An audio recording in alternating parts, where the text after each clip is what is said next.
everyone, আসসালামু আলাইকুম। প্রথমে আমি আলু চাটনি করছি। চাটনির মধ্যে সপ্তাহ দিয়ে হালকা একটু হলুদ আর বাখরের গুঁড়া ফাঁসফুলের গুঁড়া একটু দিয়ে মালাটিকে মাখাইয়া রুটি বলে লিছি। তো আমি একটু তেল দিব, রুটির মাঝে তেল দিয়া সারা যাতে আমার বালা ঠিকে আলু চাটনিটা বয়ে ফুরে। তো আমি আপনারা দেখাইলাম কিলা বানাইন, আল্লাহ খাটি লাইম। তো ঠান্ডার দিনও অনেক বেশি ভালো লাগে নাস্তা খাইতে, অনেক ধরনের গরম গরম থাকতো।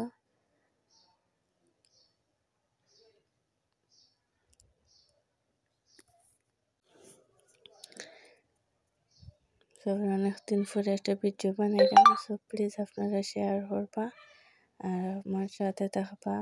আমার সাবস্ক্রাইব অনেক কম, সো প্লিজ আপনারা আমার সাবস্ক্রাইব করবা আর লাইক দেওয়া পাশে থাকবা।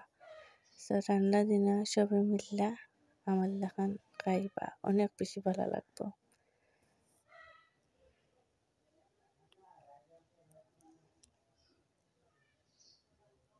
একটা একটা করে তুললাম, যেগুলো গেছে একটা সইছে না, ওটা সই গেছে ওটা লাগে বেশি ভালো লাগছে খাইতে।